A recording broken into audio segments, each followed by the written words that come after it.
Olá pessoal, sejam bem-vindos a mais um Hirossi Prevcast. Eu, Eduardo Hirossi. Eu, Camila Oliveira. E eu, Arnaldo Cordeiro. O que é o tema de hoje, gente? Você vai? Dando continuidade, É isso. nós vamos falar um pouquinho sobre o processo administrativo. Faça a pergunta, Camila. Uma dúvida gigante que era minha inicialmente é como analisar os primeiros passos de um requerimento administrativo, com os primeiros caminhos. Tá. E é legal essa pergunta porque, assim, a gente tem que fazer um raciocínio, uma lógica, uma equaçãozinha.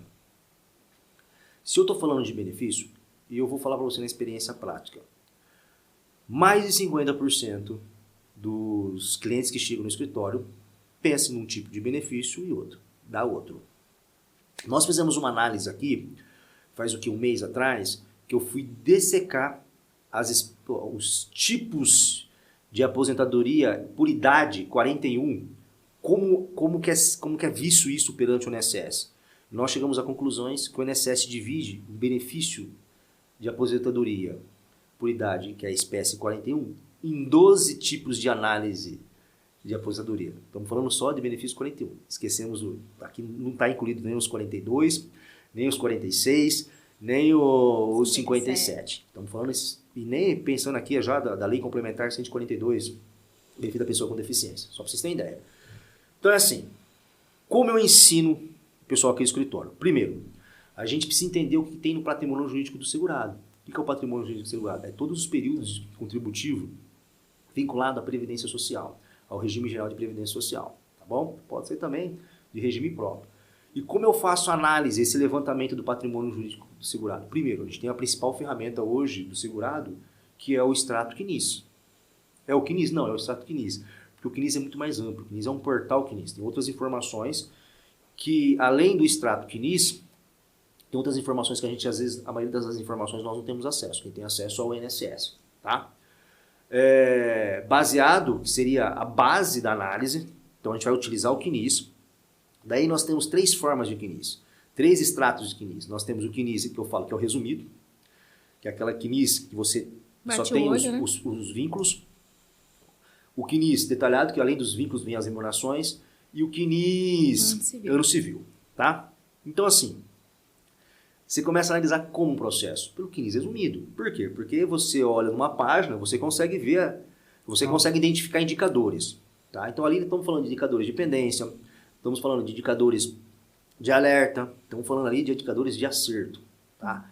Então assim, o que você tem que aprender a olhar? É aquilo que vai fazer diferença no patrimônio jurídico do segurado. Ou seja, é aquilo que o INSS vai considerar ou não.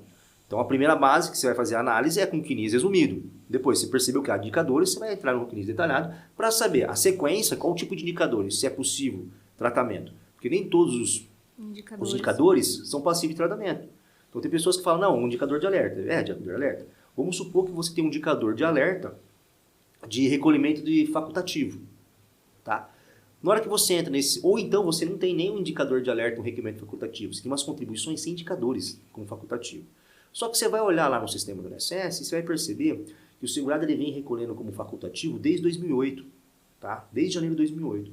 Porém, ele recolheu primeiro em dia, fevereiro de 2009. Ou seja, de janeiro de 2008 a dezembro de 2008, o facultativo que não recolhe a primeira em dia, porque o facultativo ele tem que começa a contar para efeito de carência, a primeira contribuição em dia. Se ele não contribuiu a primeira em dia, ele não vai entrar nem com o tempo de carência e nem com o tempo de contribuição e nem carência. Então é isso que a gente tem que perceber. Baseado no CNIS, as outras documentações, CTPS, ali carnezinho, às vezes a pessoa tem um NIT não elado que está perdido lá na matrícula CIS, então tem tudo isso. Tá? A partir do momento que você consegue fazer uma contagem do seu cliente, você tem que definir a idade dele. Tá? Outra coisa, se você determinou também que existem alguns indicadores, aí é o segredo. Primeiro, definir, né, que tipo de indicadores está relacionado ao segurado, ou seja, que tipo de segurado está relacionado ao indicador. Por quê? Cada tipo de segurado no INSS existe uma relação de provas para o INSS. Você não vai apresentar uma carteira de trabalho para acertar um vínculo extemporâneo de um prestador de serviço. Ou você não vai pedir microficha de empregado, porque a microficha Não cabe ao empregado, mas cabe sim ao contribuinte dobro, ao empresário, ao autônomo, ao equiparado autônomo, empregado doméstico, tá? Microficha, então são essas contribuições que para quem recolhe em carnê, até dezembro de 84, que não migra automaticamente para o CNIS. Ah, professor, mas eu já vi contribuições migrarem para o CNIS. Sim, não migraram, o servidor colocou em mão, ele colocou aquelas contribuições no sistema, tá? Então, a partir do momento que você consegue identificar se existe indicadores que são passíveis de tratamento, ou se existe só indicadores de alerta que isso não vai surtir efeito no sistema do INSS, né? Você já consegue pontuar, saber quanto tempo ele tem, qual que é a idade do segurado, por que você precisa saber a idade do segurado? Para saber se ele entra em alguma regra de transição. Sim. Que legal. Às vezes está quebrando a cabeça querendo conceder uma aposentadoria especial para o segurado, sendo que uma aposentadoria especial hoje para o segurado não traz tanta vantagem como era antes da emenda constitucional. Então, é uma dificuldade extrema. Por outro lado, você percebe que você quer pleitear uma aposentadoria aí com a regra de 50%, a regra de transição do pedaço de 50%, mas o segurado tem uma deficiência, recebe um auxílio acidente. Nesse caso, você pode pensar no quê? Numa aposentadoria da pessoa com deficiência, com redução de idade, porque o cálculo desse tipo de benefício é muito mais vantajoso, tá? Você quer ver? Está trabalhando com benefício, todo mundo quer trabalhar com benefício rural, só fala em segurado especial. O benefício do trabalhador rural, a gente tem, na verdade, o trabalhador rural, o segurado especial, ele é um tipo de categoria de trabalhador rural. Nós temos aí o empregado, o contribuinte individual, o trabalhador avulso, o garimpeiro. Em relação ao empregado, tem um benefício muito bom de aposentadoria por idade, que é para aqueles empregados que completaram 180 contribuições a partir de novembro de 91, na condição de rural, condição de empregado rural, mês a mês, mesmo que ele perdeu a qualidade de segurado, suponhamos que ele tem 180 contribuições em 2010, trabalhado mês a mês numa atividade rurícola, e hoje ele completa 60 anos de idade, mas está na atividade urbana, esquece, ele tem direito a receber um benefício, salário mínimo não, entra no PBC, é um benefício melhor, tá? Mas também, falando no empregado rural, a gente pode aplicar a regra do fator no empregado rural, porque como se dá a carência do trabalhador rural a partir de 1º de novembro de 2011 até 31 de dezembro de 2015, cada mês trabalhado é multiplicado pelo fator 3, ou seja, trabalhou 4 meses, ele ganha 12 contribuindo, limitado a 12, ganha 12 meses. De 2016 a 2020, cada mês trabalhado multiplicado pelo fator 2. Trabalhou 6 meses, ganha 12 meses. Tá? E a partir de 2020, em seguida, cada mês trabalhado, considerado mês a mês. Tá? Mas aí pensando no benefício de valor de salário mínimo. Tá bom? Por quê? Porque as pessoas falam assim, a regra de transição, a emenda constitucional, ela trouxe uma regra de transição para o benefício rural? Não. Qual que é o critério qual que é a diferença entre a aposentadoria por idade e urbana hoje? É que a por idade você tem que ter a carência exigida, 180 contribuições, nem sempre. Às vezes ele pega a carência congelada, do artigo 142 da lei 8.213, idade mínima, né? Hoje, 2023, vou falar 2023, 2024, mulher 62 anos, homem 65, e 15 anos de tempo de contribuição.